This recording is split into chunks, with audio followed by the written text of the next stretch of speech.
دا د کابل ښار افشارو سیمه ده.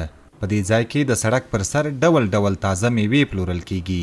د دې ځای میوه پلورونکي وایي کاروبار یې ښه دی او په دې لار چې ډیری خلک د قرغې او پغمان په طرف تفریحي ځایونو ته په چکر ځي نو له ځان سره وطني میوه هم اخلي.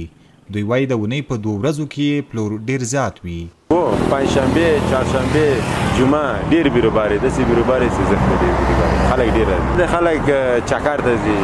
وطني میوه د غالو، زردالو، شفتالو، آلوبالو، ګیلاس نه شاید ځینې له خپل وطن میوه ده. جمعې ډېر بیروبار ځکه چې خلک پغمان د چکر ته ځي.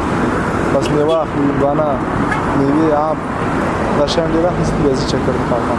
هندوانه د ایمان د 110 روپۍ 120 روپۍ ګټه یو انرژي د 50 روپۍ 150 روپۍ هغه چې د ګټه نه لري ورو یا زردالو ده یا شفتالو ده یا د نور میوې دي چې هم صحت ته ګټه لري هم د میوه دی واهلي هم وطنوالانو ته ورنه ګټه والي ورنه 100 روپۍ د وطنوالانو تم پاتې سي. ډاکټر عبدالهادي حماس هغو کسانو ته چې ډیری وخت له مشروباتو استفاده کوي دا سپارښتنه کوي چې دوی باید د مشروباتو پر ځای له وطني تازه میوو څخه ګټه واخلي. موږ یو شمېر هیوادوال د اختر په ورځو کې یا کله چې دوی له یوې ځای نه بل ځای ته چکر وهي نو کله چې دوی تګیږي دوی د نوشابو نه او د مشروباتو نه استفاده کوي چې دغه مشروباتو کې له یوې خوا کیمیاوي مواد شتون لري له بلې خوا دې کې د هر یو وړې نوشابې کې تقریبا 8 کاچوغې پوره شتون لري. نو دغه مشروبات له یوې خوا زیان لري او له بلې خوا نه اقتصادي تاوان هم دی. نو که چېرته موږ او تاسې د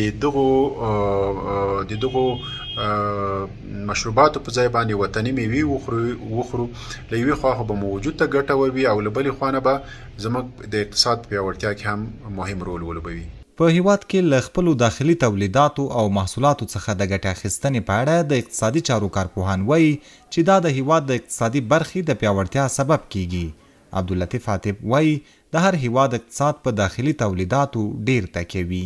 یو هیواد اقتصاد په داخلي تولیداتو باندې ولاړ وي نو یو هیواد که داخلي تولیدات ونه لري دغه هیواد اقتصاد به کمزوری وي او خلک هم باید د افغانستان د داخلي تولیداتو نه استفاده وکړي.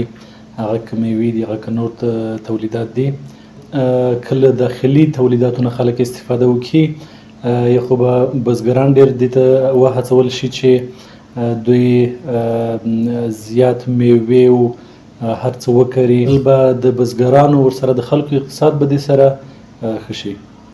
افغانستان چې د کال هر فصل یې ځانګړې میوې لري نه یوازې دا چې په کور دننه د پلور ښه بازار لري بلکې هر کال د لسګونو میلیونو ډالرو په ارزښت تازه میوې اروپا، امریکا او ځینو اسیایي هیوادونو ته صادروي. عزت الله احمدزی CGTN پښتو، کابل.